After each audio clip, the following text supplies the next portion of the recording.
ನೇಣು ಬಿಗಿದಂತ ಸ್ಥಿತಿಯಲ್ಲಿ ನರ್ಸಿಂಗ್ ವಿದ್ಯಾರ್ಥಿನಿ ಶವ ಪತ್ತೆಯಾಗಿದೆ. ಹಾಸ್ಟೆಲ್ನಲ್ಲಿ ನೇಣು ಬಿಗಿದ ಸ್ಥಿತಿಯಲ್ಲಿ ವಿದ್ಯಾರ್ಥಿನಿಯ ಶವ ಪತ್ತೆಯಾಗಿದೆ. ದಯಾನಂದ ಸಾಗರ್ ಕಾಲೇಜಿನ ನರ್ಸಿಂಗ್ ವಿದ್ಯಾರ್ಥಿನಿ ಅನ್ನೋದು ಗೊತ್ತಾಗ್ತಾ ಇದೆ. ರಾಮನಗರ ಜಿಲ್ಲೆಯ ಹಾರೋಹಳ್ಳಿ ಬಳಿಯ ದಯಾನಂದ ಸಾಗರ್ ಕಾಲೇಜ್ ಆಗುತ್ತೆ. ಮೃತ ವಿದ್ಯಾರ್ಥಿನಿ 2 ಪುಟಗಳ ಡೆತ್ ನೋಟ್ ಅನ್ನ ಬರೆದಿರೋ ಬಗ್ಗೆ ಶಂಕೆ ವ್ಯಕ್ತವಾಗ್ತಾ ಇದೆ. ಆಡಳಿತ ಮಂಡಳಿ ವಿರುದ್ಧವಾಗಿ ಡೆತ್ ನೋಟ್ ಬರೆದಿರುವ ಅನುಮಾನ ಇದೆ ಅಂತ ಹೇಳಿದ್ರೆ ಆ ವಿದ್ಯಾರ್ಥಿನಿಯೇ ಬರೆದಿರೋದಾ ಅಥವಾ ಯಾರಾದರೂ ಬರ್ಸಿದಾರಾ ಈ ಬಗ್ಗೆ ಇನ್ನಷ್ಟೇ ತನಿಖೆಯಿಂದ ಗೊತ್ತಾಗಬೇಕಿದೆ. ಇದ್ರ ಬಗ್ಗೆ ಅನುಮಾನಗಳಂತೂ ಇದೆ ಡೆತ್ ನೋಟ್ ಬಗ್ಗೆ.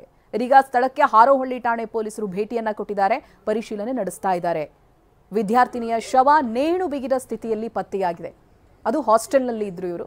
ಹಾಸ್ಟೆಲ್ನಲ್ಲಿ ನೇಣು ಬಿಗಿದಂಥ ಸ್ಥಿತಿಯಲ್ಲಿ ವಿದ್ಯಾರ್ಥಿನಿಯ ಶವ ಪತ್ತೆಯಾಗಿದೆ. ದಯಾನಂದ ಸಾಗರ ಕಾಲೇಜಿನ ನರ್ಸಿಂಗ್ ವಿದ್ಯಾರ್ಥಿನಿ ಇವರು. ರಾಮನಗರ ಜಿಲ್ಲೆಯ ಹಾರೋಹಳ್ಳಿ ಬಳಿಯ ದಯಾನಂದ ಸಾಗರ ಕಾಲೇಜ್ ಆಗುತ್ತೆ. ಇಲ್ಲಿ ವಿದ್ಯಾರ್ಥಿನಿ ಶವದ ಜೊತೆಗೆ 2 ಪುಟಗಳ ಡೆತ್ ನೋಟ್ ಇದೆ. ಬಟ್ ಅದರ ಬಗ್ಗೆ 10 ಅನುಮಾನಗಳು ಹುಟ್ಟುಕೊಳ್ತಾ ಇದೆ.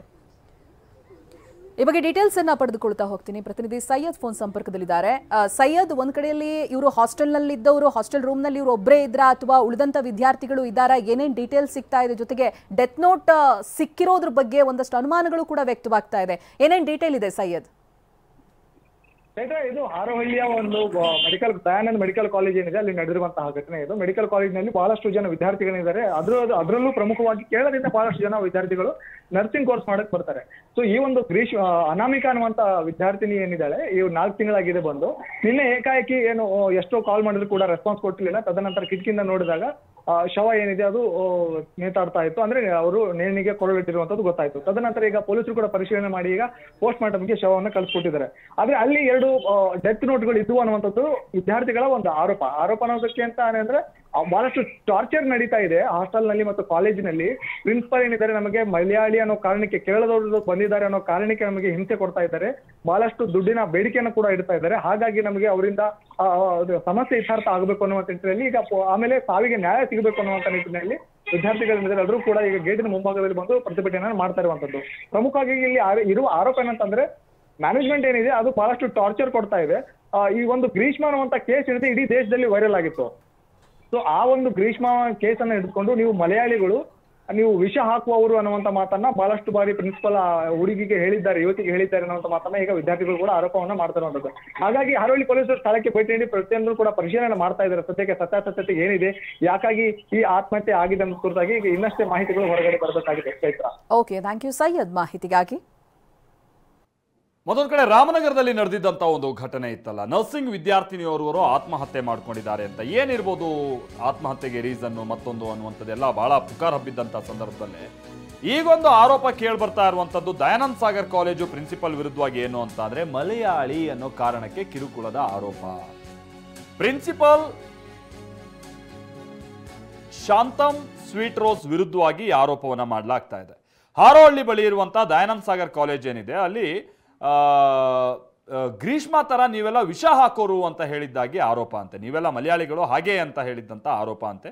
ಪ್ರಿನ್ಸಿಪಾಲ್ ಹಾಗೆ ಸಿಬ್ಬಂದಿಯ ಕಿರುಕುಳಕ್ಕೆ ಆತ್ಮಹತ್ಯೆ ಮಾಡ್ಕೊಂಡಿದ್ದಾರೆ ಅನ್ನುವಂಥದ್ದು ಈಗ ಕೇಳ್ಬರ್ತಾ ಇರುವಂಥ ಆರೋಪ, ವ್ಯಕ್ತ ಆಗ್ತಾ ಇರುವಂಥ ಶಂಕೆ. ಬಟ್ ಇದೇ ಒಂದೇ ಕಾರಣನ ಏನು ಅನ್ನುವಂಥದ್ದು ಗೊತ್ತಿಲ್ಲ. ಕೇರಳದ ಕಣ್ಣೂರಿನಿಂದ ಹಾರೋಹಳ್ಳಿಗೆ ಓರ್ವ ಅನಾಮಿಕ ಬಂದಿರ್ತಾನೆ. ವಿದ್ಯಾರ್ಥಿನಿ ಸಾವಿಗೆ ನ್ಯಾಯಕ್ಕಾಗಿ ಆಗ್ರಹಿಸಿ ಪ್ರತಿಭಟನೆ ಶುರುವಾಗುತ್ತೆ.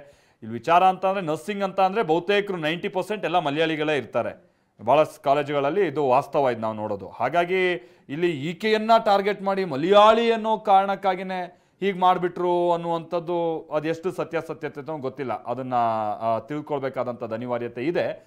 ಬಟ್ ಆರೋಪ ಅಂತೂ ಕೇಳ್ಬರ್ತಾ ಇದೆ. ಸೈಯದ್, ನಮ್ಮ ಪ್ರತಿನಿಧಿ ಇದಕ್ಕೆ ಸಂಬಂಧಪಟ್ಟಂಗೆ ಕೆಲ ಸ್ಟೂಡೆಂಟ್ಸ್ಗಳ ಜೊತೆಗೆ ಮಾತನಾಡಿದ್ದಾರೆ. ಏನು ಹೇಳಿದ್ದಾರೆ ಸ್ಟೂಡೆಂಟ್ಸ್, ಬನ್ನಿ ಕೇಳೋಣ. ದಯಾನಂದ್ ಸಾಗರ್ ಮೆಡಿಕಲ್ ಕಾಲೇಜಿನಲ್ಲಿ 19 ವರ್ಷದ ಯುವತಿ ನರ್ಸಿಂಗ್ ಅನ್ನ ಕೋರ್ಸ್ ಮಾಡ್ತಾ ಇದ್ಲು.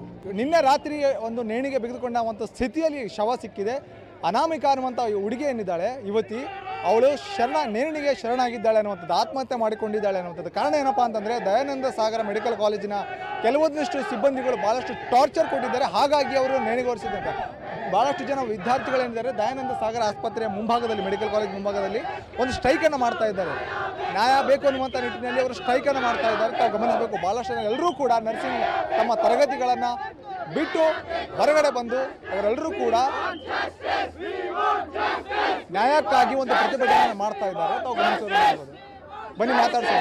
ಅಲ್ಲ, ಇವಾಗ ನ್ಯಾಯಕ್ಕೋಸ್ಕರ ತಾವು ಪ್ರತಿಭಟನೆ ಮಾಡ್ತಾ ಇದ್ದೀರಿ, ಏನು ಸಮಸ್ಯೆ ಆಗಿದೆ, ಯಾಕಾಗಿ ಅವರು ಹಿಂಗಾಯ್ತು ಅನ್ನೋದ್ರ ಬಗ್ಗೆ? ನಮ್ಮ ಕಾಲೇಜಲ್ಲಿ ಫಸ್ಟ್ ಇಯರ್ ಒಂದು ಸ್ಟೂಡೆಂಟ್ ಅನಾಮಿಕಾ ಅಂತ ಇವಾಗ ಸೂಸೈಡ್ ಆಗಿದೆ. ನಿನ್ನೆ ಸೂಸೈಡ್ ಮಾಡಿದ್ರು. ಅದು ಮ್ಯಾನೇಜ್ಮೆಂಟ್ ಟಾರ್ಚರಿಂದಾನು ಫ್ಯಾಕಲ್ಟೀಸ್ದು ಇದರಿಂದಾನು ಹಂಗಾಗಿದೆ. ಸೊ ಇವಾಗ ಅವರು ಡೆತ್ ನೋಟ್ ಬರೆದಿದ್ರು ಅಂತಲೂ ಕೂಡ ಹೇಳಲಾಗ್ತಾ ಇದೆ. ಅಂತ ಡೆತ್ ನೋಟ್ ಏನಾದರೂ ಇದೆ, 2 ನೋಟ್ ಇದೆ, ಬಟ್ ಒಂದೇ ಇರೋದು, ಇನ್ನೊಂದು ಹೈಡ್ ಮಾಡಿದ್ದಾರೆ ಅವರು. ಆ ಒಂದರಲ್ಲಿ ಫ್ಯಾಕಲ್ಟಿ ಮೆಂಬರ್ಸ್ದು ಇದು ಪ್ರಿನ್ಸಿಪಲ್ ನೇಮ್ ಎಲ್ಲ ಇದೆ, ಬಟ್ ಅದೆಲ್ಲ ಹೈಡ್ ಆಗಿದೆ ಇವಾಗ. ಅದು ನಮ್ಮ ಹತ್ರನೂ ಯಾರ ಹತ್ರ ಇಲ್ಲ, ಅದು ಎಲ್ಲ ಅಂತ ಗೊತ್ತೇ ಇಲ್ಲ ನಮಗೆ. ಹಂಗಿದೆ ಸಿಚುವೇಶನ್ ಇವಾಗ.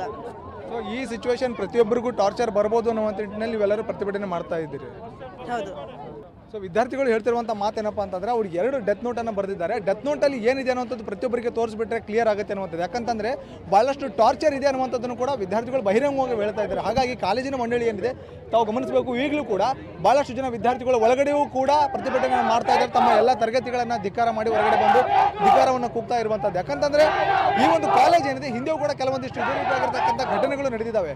ಆ ಒಂದು ಸಾವಿಗೆ ನ್ಯಾಯ ಸಿಗಬೇಕು ಅನ್ನುವಂಥ ನಿಟ್ಟಿನಲ್ಲಿ ಸಹಪಾಠಿಗಳಿದ್ದಾರೆ. ಒಂದು ಸಾವಿಗೆ ನ್ಯಾಯ ಸಿಗಲೇಬೇಕು ಅನ್ನುವಂಥ ನಿಟ್ಟಿನಲ್ಲಿ ಈಗ ಒಂದು ಪ್ರತಿಭಟನೆಗೆ ಮುಂದಾಗಿರುವಂಥದ್ದು. ಕ್ಯಾಮ್ರಾ ಪರ್ಸನ್ ಸಂದೀಪ್ ಜೊತೆ ಸೈಯದ್ ನಿಜಾಮುದ್ದೀನ್, TV9, ರಾಮನಗರ.